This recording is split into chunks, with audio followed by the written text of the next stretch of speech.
નમસ્કાર વિદ્યાર્થી મિત્રો, આંકડાશાસ્ત્ર સ્વાધ્યાયની અંદર આપણે ખૂટતી આવૃત્તિના દાખલાઓ શરૂ કરેલા હતા અને એમાં જ આપણે જો આગળ વધીએ તો ખૂટતી આવૃત્તિનો 14.1 નો એક દાખલો આપણે કર્યો હતો. એક્સ્ટ્રા દાખલા હજી આપણે કરવાની વાત થઈ હતી કારણ કે મધ્યકની અંદર હવે આગળ 14.1 પૂરું થઈ ગયું, પછી મધ્યકના દાખલા આવવાના નથી. તો આપણે એક સાથે 14.1 ની અંદર જ આ દાખલાઓ વધારાના જે એક્સ્ટ્રા છે એ આપણે જોઈન્ટ કરી દેશું, જેથી કરીને એકસરખી રીત મેં અહીંયા ખૂટતી આવૃત્તિ શોધવી એવું એક અલગથી હેડિંગ આપી દીધું છે, એટલે તમે એક સાથે એકસરખી રીત જોઈ શકો અને સમજી શકો. તો આપણે સિંગલ એક આવૃત્તિ ઘટતી હોય એવો દાખલો આપણે સ્વાધ્યાયનો જોયો હતો. હવે અત્યારે આપણે પ્રેક્ટિસ વર્કનો દાખલો એક છે કે જેમાં બે આવૃત્તિઓ ઘટતી હોય. આવા દાખલાની આપણે પ્રેક્ટિસ કરશું અને જે દાખલાઓ આપણે શીખ્યા છે એના જેવા એક્સ્ટ્રા દાખલા તમને પણ જાતે કરવા માટે આપણે આપશું. તો એક્સ્ટ્રા દાખલાની આપણે શરૂઆત કરીએ. રકમ આની અંદર પણ મોટી જ લખેલી આપી હોય, અહીંયા આપણે એને ટૂંકમાં જોઈએ તો મધ્યક ની બધી વસ્તુ કેટલી આપી છે એ ચેક કરી લઈએ. એક્સ્ટ્રા દાખલાની અંદર પહેલો દાખલો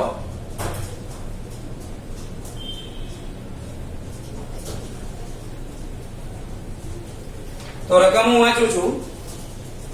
નીચેના આવૃત્તિ વિતરણનો મધ્યક 65 છે.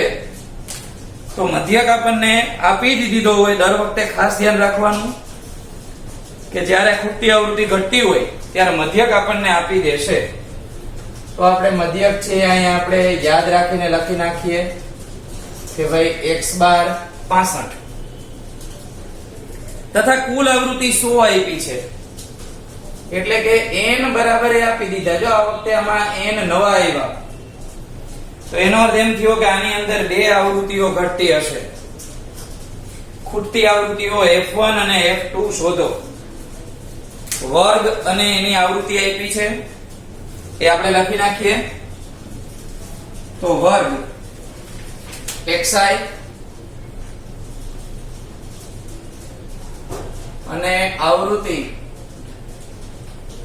એ fi. જો આ સિમ્બોલ લખવાની આપણે ટેવ રાખશું જ કે આને xi કહેવાય, આને fi કહેવાય. દરેક ખાનાની અંદર આપણે પૂરેપૂરી ડિટેલ લખીએ છીએ. તો વર્ગ લખીએ આપણે તો 15 થી 35, 35 થી 55, 55 થી 75, 75 થી 95 અને 95 થી 115. આવૃત્તિની વાત કરીએ આપણે તો 17 આવૃત્તિ ઘટે છે એને હું હાઇલાઇટ કરું છું, એટલે આને આપણે પહેલી આવૃત્તિ ઘટે છે એટલે એને f1 કહેશું. પછી 32 વળી પાછી આવૃત્તિ ઘટે છે એટલે એને આપણે f2 કહેવાના છે. અને 19 આ રીતે આપણને રકમ આપેલી છે. તો હવે અહીંયા આગળ તમારી પાસે બે આવૃત્તિઓ ઘટે એવો દાખલો અત્યારે આપણે જોવાનો છે, જેમાં આપણને મધ્યક આપી દીધો છે અને n કુલ આવૃત્તિ પણ આપણને આપી દીધેલી છે. તો દાખલાની અંદર આપણે આગળ વધીએ. પદ વિચલનની રીત આપણે આમાં લેવાની છે, એટલે 5 ખાના આપણે ડ્રો કરી નાખીએ. ત્રીજું ખાનું આપણને મળશે મધ્ય કિંમતનું.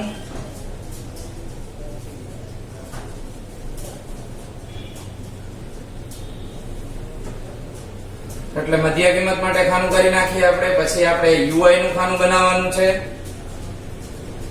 અને છેલ્લું ખાનું આપણે જે રેગ્યુલર બનાવીએ છીએ તે, એટલે કે fi ui નું ખાનું. ખાનાના હેડિંગ લખી નાખીએ અને ડિટેલ લખી નાખીએ. n આપણને આપી દીધા છે 100 અહીંયા આગળ મધ્ય કિંમતનું ખાનું આવશે xi, ui નું ખાનું આવશે xi માઈનસ a છેદમાં h અને fi ui નું ખાનું આવશે. હવે દાખલાની શરૂઆત કઈ રીતે કરવાની છે મધ્ય કિંમત કરતા પહેલા એ આપણે જોઈ લઈએ.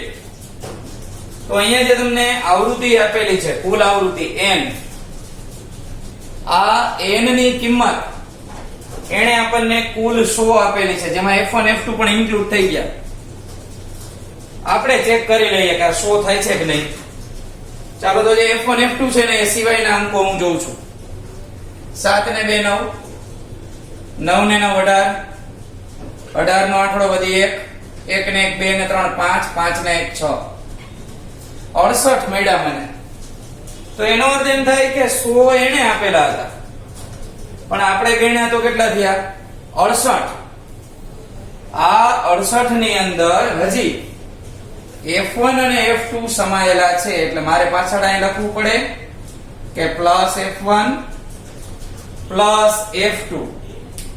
ત્યારે અહીંયા આગળ આપણને n ની કિંમત છે એ આખી મળી કહેવાય.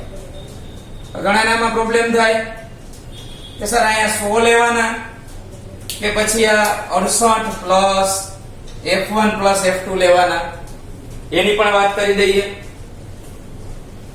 68 એટલા માટે આવ્યા કે જે આવૃત્તિઓ બે ઘટે છે એનો ડિફરન્સ આપણને અહીંયા 68 જોવા મળ્યો. તો 68 માં 100 થવા માટે કેટલા ઘટે તો કે 32. આ 68 માં 32 નાખી દો ને એટલે 100 થઈ જાય. પણ આ 32 ના કઈ ભાગ આપણે તો ન પાડી શકીએ કે ભાઈ 16 અહીંયા દઈ દો 16 અહીંયા થઈ ગયા 32. એમ તો જેને જે ભાગ પડવો એ પાડી શકે. કોઈને એમ થાય કે મારે અહીંયા 30 રાખવાના, એ 2 રાખવા. કોઈને એમ થાય કે મારે અહીંયા 20 રાખવાના, અહીંયા 12 રાખવા છે. જવાબ આપણને અગાઉથી ખબર નથી અને આપણે આપણી રીતે અડધા અડધા કરીને ન રાખી શકીએ. એટલે આ કઈ રીતે ગણતરી થશે એ આપણે પેલા કોષ્ટક તૈયાર કરી લઈએ, પછી હું તમને અહીંયા ગણતરી સમજાવું. તો મધ્ય કિંમતની વાત કરીએ તો 35 માં 15 એડ કરીએ તો 50 મળે અને 50 ના અડધા 25 થશે. 15 માંથી 35, 35 માંથી 55, 55 માંથી 75, છેક સુધી એક સરખી વર્ગ લંબાઈ છે 20 ની. તો અહીંયા મધ્ય કિંમતની અંદર પણ આપણે 20 20 ઉમેરી શકીએ કારણ કે આપણે ચેક કરી લીધું. તો 20 ઉમેરીએ તો 45, 65, 85 અને 20 ઉમેરતા મળશે 105. અહીંયા કુલ લખ્યા હતા એટલે કે સરવાળો નહોતો કર્યો તો અહીંયા સરવાળો નહીં થાય. હવે ધારણાની વાત આવી કે ભાઈ એ કઈ સંખ્યા ધારણા કરવી. તો લાસ્ટ લેક્ચરમાં મેં સિંગલ આવૃત્તિ મેળવવાના દાખલા વખતે કીધું હતું કે જે f ઘટતો હોય એની સામેની સંખ્યા લેવાની. અહીંયા f1 અને f2 બંને ઘટે છે તો તમારે જે ઉપર આવતી હોય ને પહેલા એની સામે ધારણા કરવાની જેથી કરીને માઈનસ વાળા અંકો ઓછા મળે. આને ધારણા કરશો તો જવાબ તો આવશે જ પણ અહીંયા 0 થી -1 -2 -3 ત્રણ સંખ્યા માઈનસ માં આવશે અને અહીંયા ગુણાકારમાં સરવાળામાં બધી જગ્યાએ માઈનસ મળશે. એટલે આપણે ઉપર જે સંખ્યા આપેલી હોય ખૂટતી આવૃત્તિની એની સામે મધ્ય કિંમતને આપણે a તરીકે ધારવાની છે. હવે ui પદ વિચલનની રીત આંખો બંધ કરીને આપણે લખીએ જ છીએ એ જ રીત છે. આમાં કાંઈ નવું નથી કરવાનું. હવે fi ui કરી લઈએ ગુણાકાર 17 ગુણ્યા 1 એટલે -17 થશે. f1 0 સાથે ગુણતા 0 બની જશે. 32 ગુણ્યા 1 કરીએ તો 32 થાય. f2 ગુણ્યા 2 અહીંયા એક ધ્યાન રાખજો, અહીંયા તમારે 2f2 લખવાના છે. 19 ગુણ્યા 3 એટલે 57. હવે સિગ્મા fi નો જે સરવાળો કરીએ એમાં આને રિઝર્વ રાખવાના છે એટલે સરવાળામાં ક્યાંય લેવાના નથી. એવું નહીં થાય કે ભાઈ 32 માં 2 નાખ્યા 34. જરાય અને આમાં ક્યાંય સરવાળામાં લેવાના નથી. ચાલો તો એ સિવાયનો સરવાળો કરી લઈએ. અહીંયા પેલા હું હેડિંગ આપી દઉં કે ભાઈ આ આપણને મળશે એ કહેવાય સિગ્મા fi ui. શું મળ્યું સિગ્મા fi ui માં એ પણ જોઈ લઈ. 7 ને 2 9, 5 ને 3 8, એટલે પ્લસ માં 89 મળ્યા. આને નથી લીધા, એમાંથી હું 17 બાદ કરી નાખું. 17 ની બાદબાકી કરતા હવે શું વધે છે? 9 માંથી 7 જાય તો 2 વધે, 8 માંથી 1 જશે તો 7 વધશે. અને જે 2f2 આપણે રિઝર્વમાં રાખ્યા હતા કે ક્યાંય નહોતા લીધા, એને આની પાછળ ટીંગાડી દેવાના છે. હાલો આ 2f2 આપણે લખી નાખ્યા. તો કોઈ આપણને પૂછે કે ભાઈ સિગ્મા fi ui શું મળ્યું, તો એ મળશે તમને 72 પ્લસ 2f2. આ આપણો સિગ્મા fi ui કહેવાય. હવે સિગ્મા fi ui મળી ગયા, ત્યાર પછીની ગણતરી ડાયરેક્ટ સૂત્રમાં કિંમત મૂકીને નહીં થાય. એ પહેલા આપણે ગણતરી કરવી પડશે, એ પણ તમને હું કહી દઉં. હાઇલાઇટ કરવા માટે હું અલગ પેનનો ઉપયોગ કરું છું કે ભાઈ n એ લોકોએ આપ્યા 100, આપણે ગણતરી કરી તો 68 પ્લસ f1 પ્લસ f2 મળ્યા. એટલે મેં જો બધાની વચ્ચે બરાબરની નિશાની કરી છે કે n ની કિંમત બંને યોગ્ય જ છે. બંનેના દેખાવ ખાલી અલગ લાગે છે પણ મૂલ્ય કેવું છે? સરખું. તો આની અંદર આપણે બે વચ્ચે બરાબર લખ્યા છે, તો આપણે બેને સરખાવી દઈએ. સરખાવવા માટે આપણે હવે આ બેને જ સરખાવશું કે ભાઈ 100 અને 68 પ્લસ f1 પ્લસ f2 ને સરખાવીએ. 68 ને આપણે આ બાજુ લઈ લઈએ એટલે માઈનસ થાય, તો 100 માઈનસ 68 બરાબર f1 પ્લસ f2. અહીંયા આગળ f1 પ્લસ f2 ને આપણે આ બાજુ લઈ લઈએ એટલે કરતા બનાવી નાખ્યા. 100 માંથી 68 આપણે કાઢી નાખીએ તો આપણને 32 મળે. આને આપણે પરિણામ 1 એવું કરીને મૂકી દઈએ. અહીંયા ઘણા કન્ફ્યુઝ થાય કે સર અહીંયા f1 f2 આ બાજુ લીધા માઈનસ કાનો થયા, પણ આ ચંગુને આ બાજુ લઈ લીધો ને મંગુને આ બાજુ લઈ લીધો, બે સામે જગ્યા બદલાઈ ગઈ. કોઈની નિશાની ફેરવવાની નથી, બે હંપી ગયા. એટલે માઈનસ નહીં કરો તો ચાલે આમાં. ચાલો હવે આપણે આપણું સૂત્ર લખીએ. x બાર બરાબર a plus sigma fi ui છેદમાં n ગુણ્યા h. x બાર ને એવી ડિટેલ મેં અહીંયા થોડી ઘણી લખી છે, બધી ડિટેલ આપણે થોડી ઘણી અહીંથી લઈ લેશું. x બાર એટલે આપણે લેવાના થાય છે 65. a આપણે ધારણા કરેલો હતો 45 નો. સિગ્મા fi ui મોટી રકમ છે, કાઉન્સમાં લખવું હોય તો લખી શકાય 72 પ્લસ 2f2. n ની કિંમતમાં કન્ફ્યુઝન થશે કે સાહેબ આ લેવાય કે આ લેવાય, તમને કઈ હેલી લાગે? તો કે 100 માં મજા આવે તો 100 જ લેવાય ને, કારણ કે બેયની કિંમત સરખી છે. હાથે કરીને અઘરી રકમ ન બનાવાય. 68 પ્લસ f1 પ્લસ f2 પણ લઈ શકો, જવાબ આવે છે, પણ 1.5 પન્નું વધી જાય ખાલી, બાકી કઈ ફેર ન પડે. અહીંયા આપણે h ની કિંમત જોઈએ. h એટલે આપણી વર્ગ લંબાઈ. અહીંયા જોતા આપણને ખબર પડી કે બધી જગ્યાએ 20 20 વધે છે. ચાલો અહીંયા ગુણ્યા 20. આને હું ઉપર નીચે છેદ ઉડાડી શકું 20 50. દર વખતે કહું છું અને હજી એ કહી દઉં, પ્લસ ની પાછળ જેટલો માલ ભેગો થયો હોય એને પહેલા સિંગલ માં કન્વર્ટ કરી નાખવાનો. છેદ ઉડાડો, ગુણાકાર કરો, સરવાળા કરો, બાદબાકી કરો. આમાંથી અહીંયા ઠેકડા મારીને અહીંયા છેદ ઉડાડવા નહીં આવવાનું. ચાલો આ 45 ને હું આ સાઈડ લઈ લઉં. એટલે આ 45 બાદ થશે 65 માંથી. સામે બાજુએ જોઈએ તો હવે વધે મને 72 પ્લસ 2f2 અને છેદમાં મળે છે 5. બાદબાકી કરીએ આપણે આ બંનેની તો 20 મળે.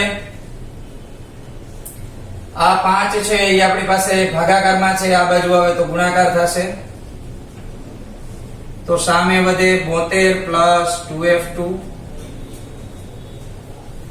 20 ગુણ્યા 5 કરીએ તો 100 મળશે. 72 ને આ બાજુ લઈ આવીએ તો માઈનસ થાય. બંનેની બાદબાકી કરી નાખીએ આપણે તો 100 માંથી 72 બાદ કરીએ આપણને તો 28 મળશે. આ બગડો f2 સાથે ગુણાકારમાં છે, આ બાજુ આવે તો ભાગાકાર થશે અને f2 ની કિંમત છે એ આપણને 14 મળે. એટલે એક ખૂટતી આવૃત્તિ આપણને મળી ગઈ. f2 14 આપણને મળ્યા છે. f1 મેળવવા માટે ગણતરી આપણે થોડીક જગ્યા ઓછી છે એટલે બાજુમાં કરું છું. અહીંયા તમે આ ગણતરી નીચે કરી શકશો. જે ઓલું પરિણામ આવ્યું હતું એનો ક્યાંક ઉપયોગ કરવાનો છે. તો પરિણામની અંદર આપણે f2 ની કિંમત 14 મૂકી દઈએ. તો પહેલા લખવું પડે કે પરિણામ 1 માં f2 બરાબર 14 મૂકતા આપણી પાસે જે રકમ હતી એ f1 પ્લસ f2 બરાબર 32. એમાં f2 ની કિંમત હવે 14 મૂકી દેશું. 14 પ્લસ છે, સામે જશે તો માઈનસ થશે.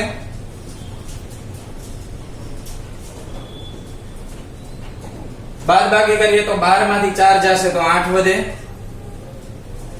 2 માંથી 1 બાદ કરીએ તો 1 મળે.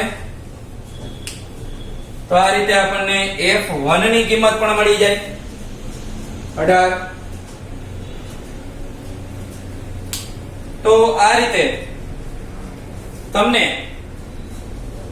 ખૂટતી આવૃત્તિ 1 આપી શકે અથવા તો ખૂટતી આવૃત્તિ 2 આપી શકે. દાખલાની સાઈઝ થોડીક મોટી ગણાય પણ જૂના કોર્સમાં હતો અને આપણે CBSE છે એટલે કે NCERT અભ્યાસક્રમ, તો આ દાખલાઓને આપણે એવોઇડ ના કરી શકીએ. એવું નહીં કે ભાઈ આપણે મનમાં વિચાર લે કે આવડો મોટો દાખલો થોડો પૂછાય, આ નો કરે. જેટલું વધારે પ્રેક્ટિસ થાય મેક્સિમમ એટલી પ્રેક્ટિસ કરવાની થાય અને આ રીતે f1 અને f2 તમે આખા દાખલામાં મેળવી શકો. આની અંદર ક્યારેક એવું પણ કરી શકાય કે મેં જે આ ગણતરી શરૂઆતમાં કરી છે એ ઘણા છે અહીંયા એક વસ્તુ મળી જાય f2 પછી અહીંયા ગણતરી કરતા હોય છે તો પણ ચાલે. એ આપણો અલગ જ પોર્શન છે એટલે મેં તમને અલગ પેન થી અહીંયા મેં તમને હાઇલાઇટ કરી દીધો છે કે આ સેશન છે એ તમે કોઈ પણ જગ્યાએ નીચે એડ કરી શકો. શરૂઆતમાં જ કરવો એવું જરૂરી નથી. આપણે એક વસ્તુ યાદ રાખવાની, પદ વિચલનની રીત સિવાય f1 f2 વાળા દાખલા કરવાના નથી અને વ્યવસ્થિત પ્રેઝન્ટેશન સાથે દાખલો કરશો એટલે કોઈ પણ જાતની તકલીફ નહીં પડે. હજી તમને હું f1 f2 વાળો એક દાખલો નેક્સ્ટ લેક્ચરમાં કરાવીશ. એક્સ્ટ્રા છે એટલે કોઈ પણ જાતનો મનમાં ડાઉટ હોય તો એ નીકળી જાય અને આ ટાઈપના દાખલા પછી પ્રેક્ટિસમાં જાતે કરવા. તો નેક્સ્ટ લેક્ચરમાં આપણે ખૂટતી આવૃત્તિમાં આગળ વધશું.